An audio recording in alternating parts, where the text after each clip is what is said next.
السلام علیکم ناظرین، آج میں آپ کو حضور اکرم صلی اللہ علیہ وآلہ وسلم کی رضائی بہن حضرت شیمہ کا واقعہ سنانے جا رہی ہوں کہ کیوں ان کی آمد پر تلواروں کو جھکا دیا گیا اور راستہ ان کے لیے چھوڑ دیا گیا۔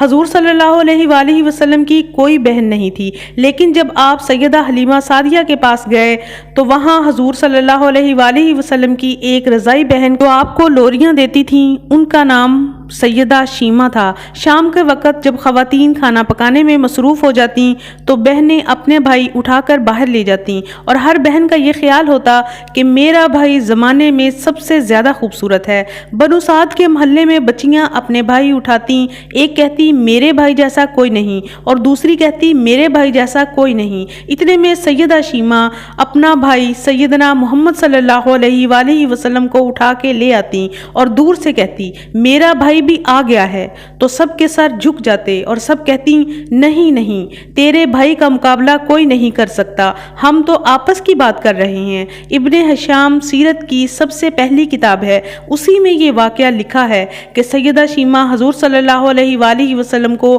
اپنی گود میں لے کر سمیٹتی اور پھر جھومتی اور پھر وہ لوری دیتی اور لوری کے الفاظ بھی لکھ دیے گئے جن کا ترجمہ یہ ہے، اے ہمارے رب میرے بھائی محمد کو سلامت رکھنا، آج یہ پالنے میں بچوں کا سردار ہے، کل وہ جوانوں کا بھی سردار ہوگا، اور پھر جھوم جاتی۔ پھر وہ زمانہ بھی آیا کہ حضور صلی اللہ علیہ وآلہ وسلم مکے چلے گئے اور سیدہ شیمہ بھی جوان ہوئیں، ان کی شادی بھی کسی قبیلے میں ہو گئی۔ حضور صلی اللہ علیہ وآلہ وسلم نے اعلان نبوت کیا، 13 سال کا وقت بھی گزر گیا اور آپ صلی اللہ علیہ وآلہ وسلم مدینہ تشریف لے گئے۔ جب غزوات کا سلسلہ شروع ہوا تو جس قبیلے میں سیدہ شیمہ کی شادی ہوئی تھی اسی قبیلے کے ساتھ مسلمانوں کا ٹکراؤ ہو گیا۔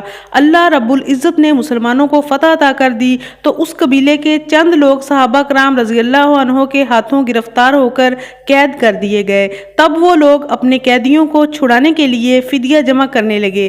قبیلے کے سردار بھی گھر گھر جا کر رقم جمع کر رہے تھے۔ چلتے چلتے وہ سیدہ شیمہ رضی اللہ تعالی عنہا کے گھر پہنچ گئے، جو کہ اپنی عمر کا ایک خاصا حصہ گزار چکی تھیں۔ کہنے لگے کہ اتنا حصہ آپ کا بھی آتا ہے؟ سیدہ شیمہ نے کہا حصہ کس لیے؟ لوگوں نے کہا جو لڑائی ہوئی ہے اس میں ہمارے آدمی گرفتار ہو چکے ہیں۔ باتیں کرتے کرتے کسی کے لبوں پر محمد صلی اللہ علیہ وآلہ وسلم کا نام بھی آ گیا تو سیدہ شیمہ سن کر کہنے لگی اچھا تو کیا انہوں نے تمہارے لوگ پکڑے ہیں؟ کہا ہاں۔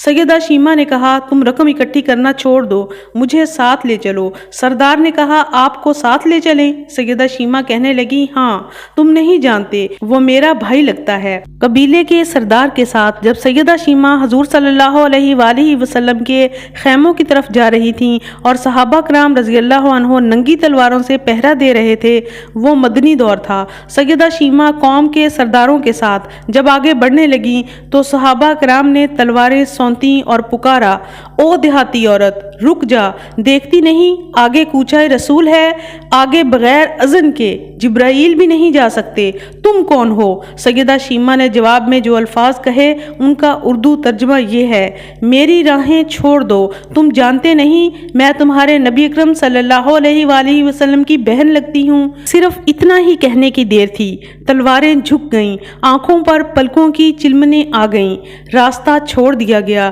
سیدہ شیمہ حضور اکرم صلی اللہ علیہ وآلہ وسلم کے خیمہ میں داخل ہو گئیں تو حضور صلی اللہ علیہ وآلہ وسلم نے دیکھا اور پہچان گئے، فوراً اٹھ کھڑے ہوئے، فرمایا بہن کیسے آنا ہوا؟ کہا آپ صلی اللہ علیہ وآلہ وسلم کے لوگوں نے ہمارے کچھ بندے پکڑ لیے ہیں، ان کو چھڑانے آئی ہوں۔ حضور صلی اللہ علیہ وآلہ وسلم نے فرمایا بہن تم نے زحمت گوارا کیوں کی؟ پیغام بھیج دیتی، میں چھوڑ دیتا، لیکن تم آ گئیں، اچھا ہوا ملاقات ہو گئی۔ پھر حضور صلی اللہ علیہ وآلہ وسلم نے قیدیوں کو چھوڑنے کا اعلان کیا، کچھ گھوڑے اور چند جوڑے سیدہ شیمہ کو تحفے میں دے دیے، کیونکہ بھائیوں کے دروازے پر جب بہنیں آتی ہیں تو بھائی خالی خالی ہاتھ تو بہنوں کو نہیں لٹایا کرتے۔ حضور صلی اللہ علیہ وآلہ وسلم نے بہت کچھ عطا کیا اور رخصت کرنے خیمے سے باہر تشریف لے آئے تو صحابہ کرام کی جماعت منتظر تھی۔ فرمایا اے صحابہ، آپ جانتے ہیں کہ جب بھی میں قیدی چھوڑا کرتا ہوں تو میری یہ عادت ہے کہ آپ سے مشاورت کرتا ہوں، لیکن آج ایسا موقع آیا کہ میں نے آپ سے مشاورت نہیں کی اور قیدی بھی چھوڑ دیے۔ صحابہ نے عرض کیا کہ حضور صلی اللہ علیہ وآلہ وسلم مشاورت کیوں نہیں کی؟ ارشاد تو فرمائیں۔ تو آپ صلی اللہ علیہ وآلہ وسلم نے ارشاد فرمایا آج میرے دروازے پر میری بہن آئی تھی۔ ناظرین، اس طرح حضور اکرم صلی اللہ علیہ وآلہ وسلم نے بہن کی عزت و تکریم کر کے اپنی امت کو یہ بتایا کہ جب بہنیں بھائیوں کے دروازوں پر آتی ہیں تو اسلام میں ان کی عزت و تکریم کیسے کی جاتی ہے۔ امید ہے آپ کو میری ویڈیو اچھی لگی ہوگی۔ اگر اچھی لگی ہے تو کائنڈلی چینل کو سبسکرائب کر دیجئے گا، ویڈیو کو لائک کریں، شیئر کریں، کمنٹ ضرور کیا کریں۔ اپنا بہت سا خیال رکھیے گا۔ خوش رہیں، خوش رکھیں۔ Thank you for watching. اللہ حافظ۔